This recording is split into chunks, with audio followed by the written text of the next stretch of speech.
and welcome to Indus News. Live from Islamabad, I'm Naila Shuja, and these are the headlines.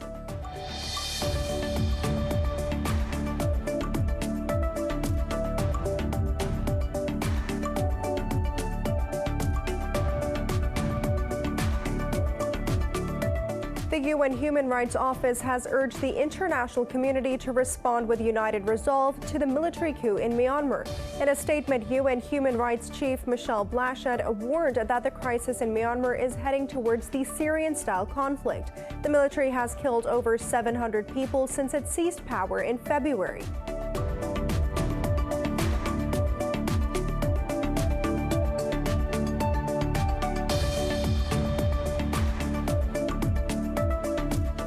In Afghanistan, the Taliban claim to have killed 11 Afghan soldiers in an attack in Balkh province. A Taliban spokesperson said 5 others have been detained with large cache of weaponry seized.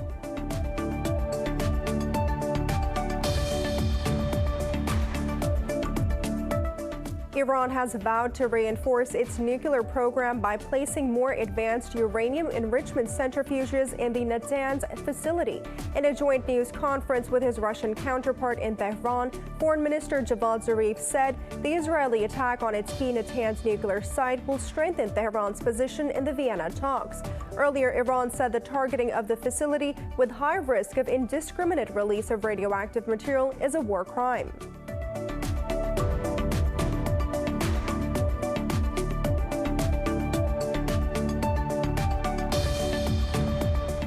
Kiev has asked for more military help from NATO and the West to prevent an escalation of violence between Ukraine and Russia.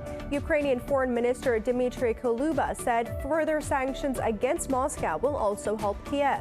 This comes after Russia warned the U.S. and NATO of turning Ukraine into a power keg with increasing arms supply.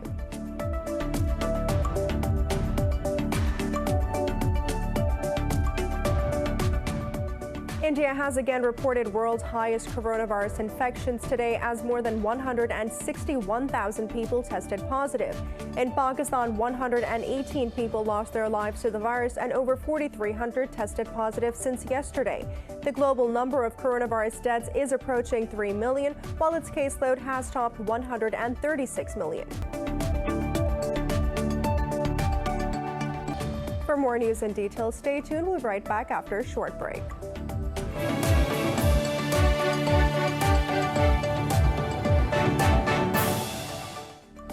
Welcome back. The UN Human Rights Office has urged the international community to respond with united resolve against the military coup in Myanmar.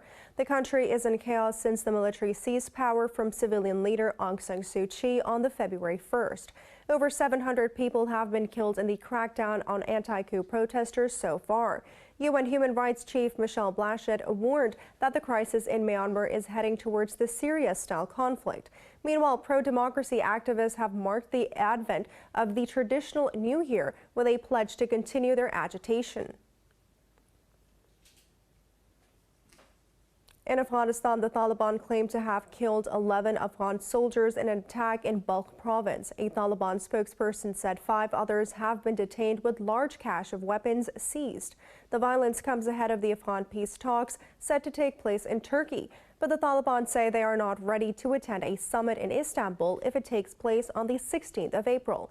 In a message, a Taliban spokesperson said they are reviewing the agenda shared by the U.S. and a final decision is yet to be made. The meeting is part of a draft peace plan floated by the Biden administration as it reviews the peace deal struck with the Taliban last year in Doha. Under the accord, the U.S. is due to withdraw all troops from Afghanistan by the 1st of May.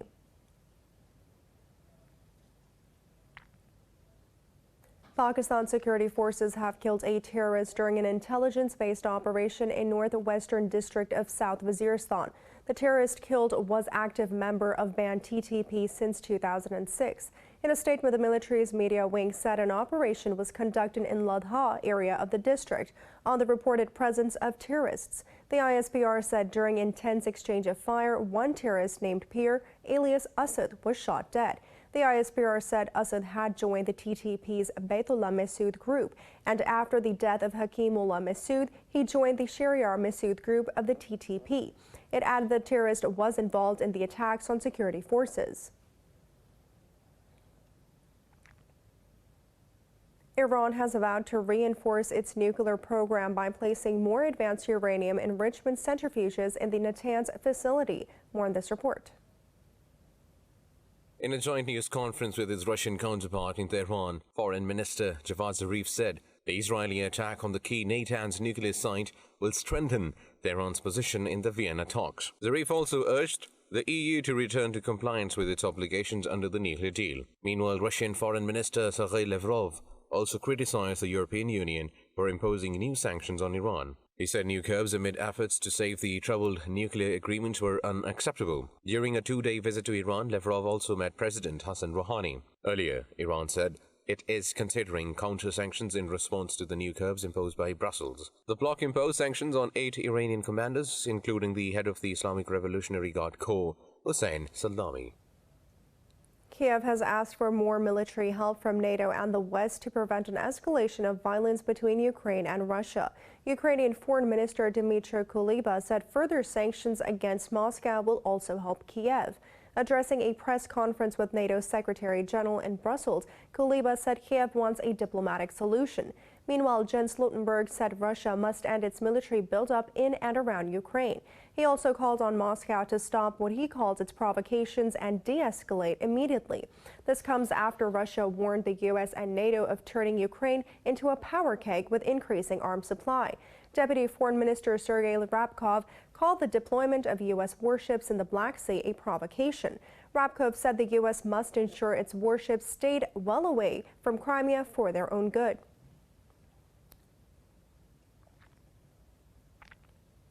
China has urged the United States to refrain from playing with fire on the Taiwan issue. This comes after the U.S. issued new guidelines that will enable its officials to meet more freely with Taiwanese officials. At a briefing, Foreign Ministry spokesperson Zhao Lijian said Washington must stop immediately any form of U.S.-Taiwan official contact. He said China urges the U.S. to not send wrong signals to Taiwan independence forces. Earlier today, Taiwan unveiled a new amphibious warship that can be used to land troops. Formally naming the new ship, President Tsai Ing-wen said that it will strengthen the Navy's ability and further solidify defenses. The ship will also boost supplies lines to vulnerable islands offshore China and in the South China Sea.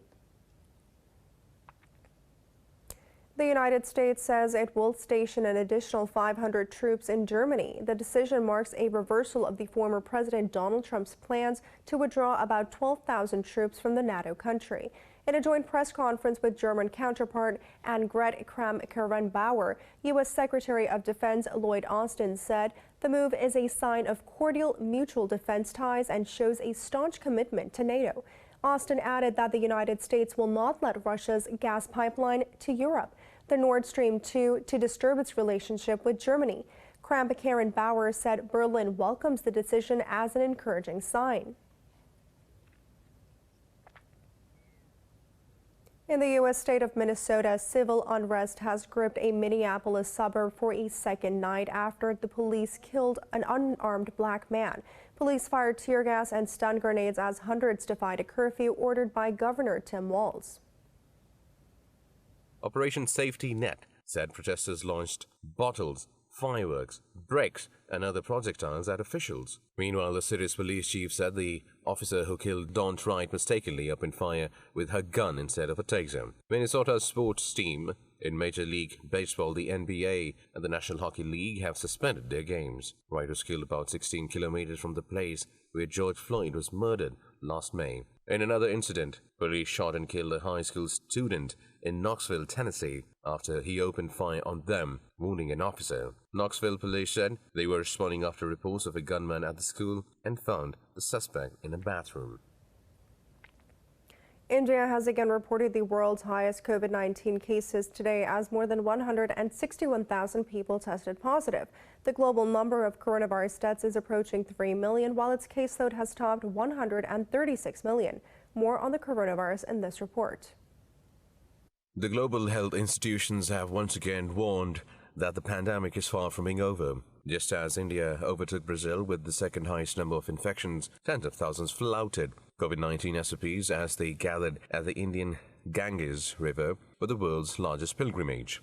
Meanwhile, India has approved the use of Russian Sputnik V vaccine. Discrepancies surrounding the COVID-19 vaccines also continue to grow, as Australia has announced to not buy Johnson & Johnson's vaccine, further delaying its immunization drive. The World Health Organization has warned that infections are rising exponentially despite widespread countermeasures. We are in a critical point of the pandemic right now. The trajectory of this pandemic is growing. In the 7th week in a row, we've had more than 4.4 million new cases reported in the last week. If you compare that to a year ago, we had about 500,000 cases being reported per week. Last week, we had 4.4 million cases. If you look on our website and you actually look at the epi curve and the trajectory of the pandemic right now, it is growing exponentially. Europe has surpassed the grim milestone of 1 million coronavirus deaths just a day after easing of restrictions in the United Kingdom. The country logged the highest number of new cases since April 1st. However, a new study says a highly contagious variant first identified in Britain does not cause more severe disease in hospitalized patients. Meanwhile, German Chancellor Angela Merkel has warned that the third wave of the pandemic can prove to be the toughest yet.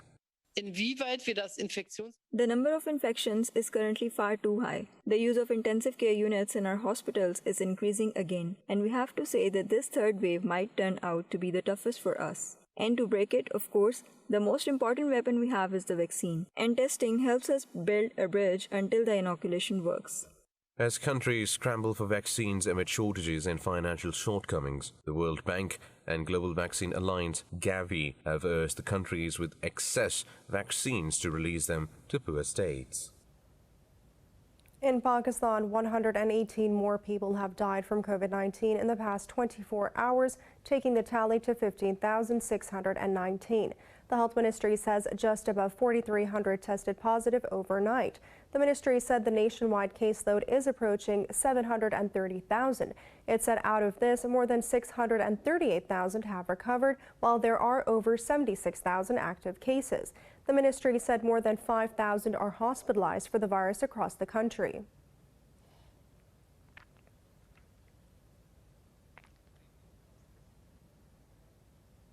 It's now time for a short break. Stay with us.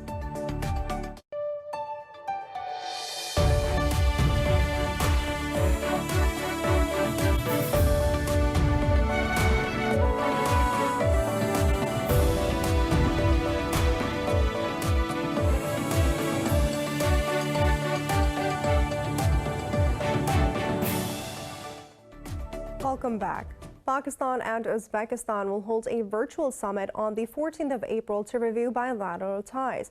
Prime Minister Imran Khan and Uzbek President Shavkat Miromonovich Mirziyoyev will attend. Pakistan's Foreign Office says the two leaders will review trade, economic, political and security, connectivity, and people-to-people exchanges.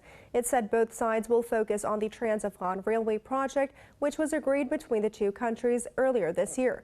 The two leaders will also exchange views on regional and international issues.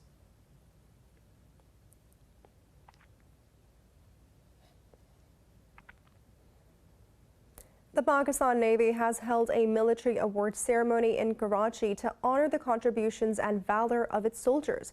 Chief of Naval Staff Admiral Muhammad Amjad Khan Niazi was the chief guest of the ceremony. Naval Chief awarded 9 officers with military Sitara Imtiaz and 20 with military Tamgha Imtiaz, while 11 sailors were conferred with Tamgha-e-Basalat. 116 chief petty officers and sailors were conferred with Tamgha Khidmat Military Class 1, 2, and 3. 99 officers, chief petty officers, sailors, and civilians were also given commendation letters by the Chief of the Naval Staff. Muslims around the world are welcoming the fasting month of Ramadan.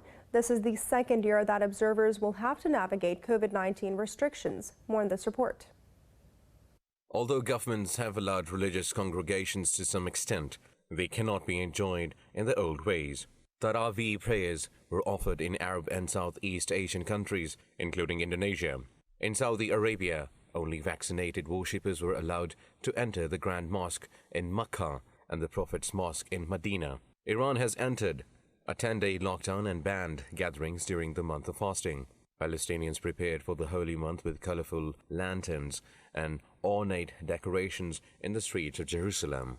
The mood in the old city was far more joyful than last year when prayers were suspended at Al-Aqsa Mosque. In Pakistan, Ramadan is starting from Wednesday, while authorities have allowed mosques to remain open with strict rules. Afghans mark the start of Ramadan with hope for peace and end of violence. Turkey says it is committed to a 2019 maritime demarcation deal in the eastern Mediterranean with Libya. President Recep Tayyip Erdogan said this after meeting Libya's Prime Minister Abdulhamid Dbehi in Ankara. Speaking to the media, Erdogan said Turkey's support for Libya prevented the fall of Tripoli. He also said that Ankara's backing ensured there were no new massacres in the war-torn country. Erdogan vowed to extend all support to Libya's government of national unity. For his part, the visiting dignitary hailed Turkey's crucial role in ensuring a lasting ceasefire in Libya. Prime Minister Dbehi and a delegation of ministers are making their first visit to Turkey since taking office last month. In Russia, a firefighter has died and several others injured after a fire erupted at a historic factory in St. Petersburg. Authorities say the fire broke out over several floors of the building near the Neva River. As many as 40 people have been evacuated, while 2 firefighters have been hospitalized. The building used to be a state-run clothing factory in 1841 and was privatized in 1992.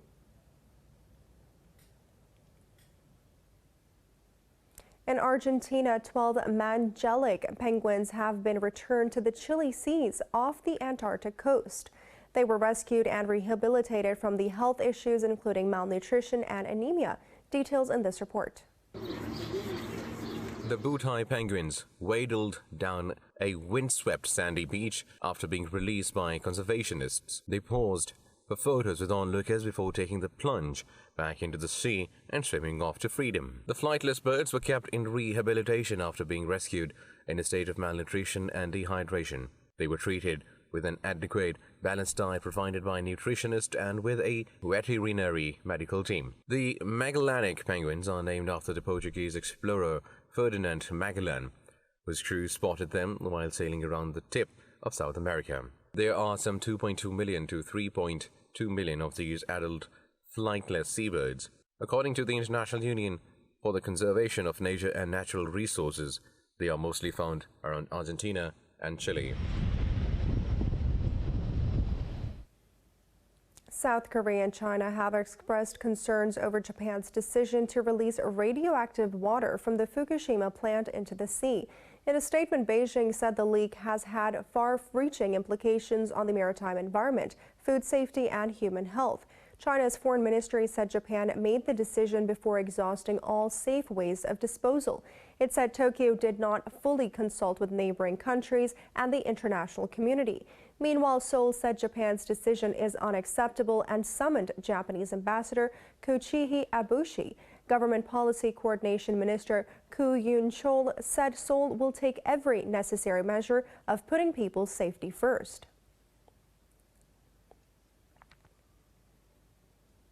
New Zealand has become the first country to introduce a unique climate change law. The new legislation requires businesses and insurers to report the effect of climate change in their procedures. The bill will include banks, insurances, and 200 major companies of New Zealand, having total assets of $700 million and above. Climate Change Minister James Shaw said New Zealand cannot hit its zero carbon emission goal by 2050 without involving the business sector. Shaw further said that the law will bring climate risks and resilience into financial and business decision making. The bill has been introduced in the Parliament and is expected to receive its first reading this week.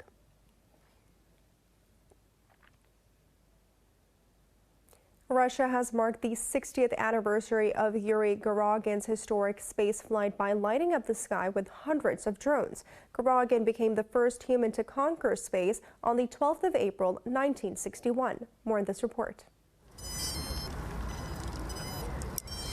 Veliki Novgorod's residents admired the swarm drone display illuminating the skies, with the devices lined up in synchronized light displays, forming a rocket, satellite, and an orbital ship.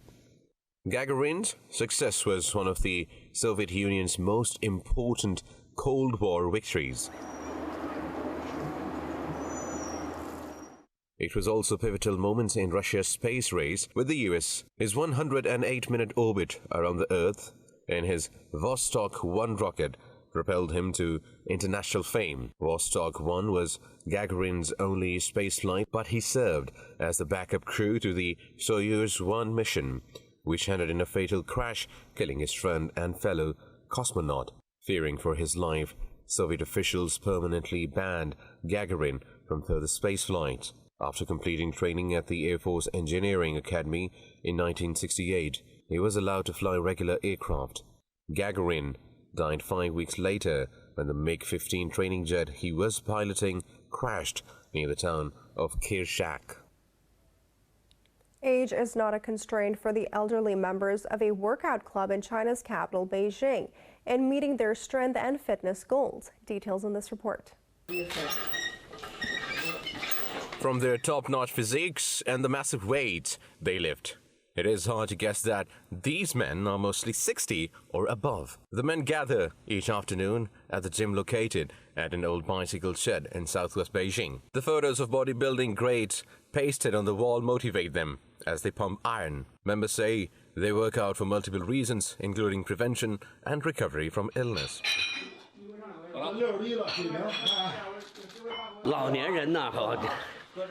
If elderly people do some strength exercises, their muscles will be more developed. Once the muscles are more developed, the body will have more energy. Then we'll be happy if we are in a spirited mood, right? If we are happy, then the quality of life when I'm old will be high. There are two benefits. First, I won't suffer from illness. And second, I'm not causing trouble for the family. Many club members were young men in their 20s and 30s when it was founded in 1984 by Cheng Hui, the winner of Beijing's first long-distance race in 1956. Its decades-old, rust-stained equipment was built from scrap metal from a nearby railway wagon factory where they used to work. In the factory where we came from, there was a lot of different specialized workers. For example, I was the fitter and he was the washer. This brother here was a forger, and these weights were made from their workshop. He made all of these. We had the electrician and the bricklayer help us to build the gym. We all did it by ourselves. The gym has never been closed in its near 40-year history, not even during the ongoing pandemic. Its annual membership fee is just $46, but it is free for students, people aged 80 or above, and those who are unemployed. Like any other businesses, Union Square's Green Market has been very slow during the pandemic. But bees, honey, and veggies seem to have kept the market alive by attracting some customers. More in this report. With the sprawling city skyline as his backdrop, Andrew Cote tends to his beehives on the rooftop of a 38-story residential building in Manhattan. Cote has over 60 beehives on rooftops and in the community gardens throughout New York City. Once the bees used to make enough honey for Cote to harvest usually in July and September, only a portion of that honey is sold at his stand at the Union Square Green Market. 2 boxes behind me, that's for the bees. That's all for the bees. So if it's brood, if it's pollen, if it's honey, that's for the bees. I'll add a 3rd box, usually a shorter one called a medium or maybe called a shallow, and that honey will be for us to harvest. So we take a very small amount of the honey. At the Union Square Green Market, Cote says Andrew's honey had their best sales day in 13 months in late March, but it was a low bar. While some are hopeful that business activities are gradually gaining pace, others are not satisfied. Manager of Norwich Meadows Farm, Tenzin Thokme, says his produce stand needed more than home. It's been terrible. Comparing to this month, to the past, this month is much better. Like we are doing a little better than past 12 months. It was really hard for us to get through. Executive Director at Union Square Partnership Jennifer Fox says, although the district had suffered through the pandemic, the Green Market is the #1 foot traffic driver in the neighborhood. Fox said 33 businesses have opened or plan to open in the district since January 2020. He said pre-pandemic, 40 new businesses usually opened in the Union Square district each year.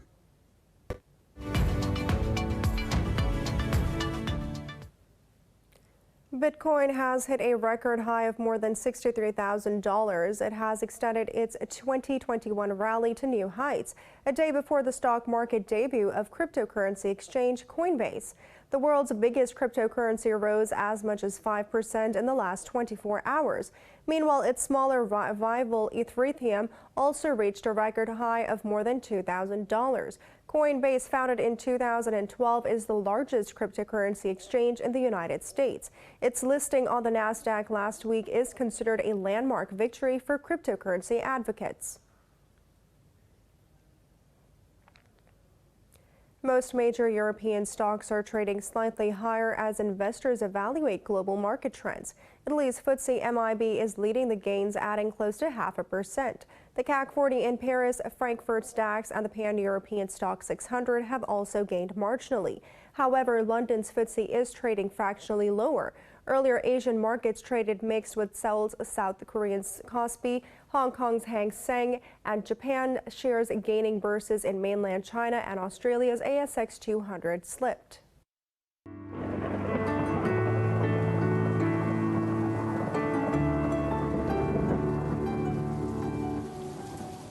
It's now time to take a look at the weather around the world.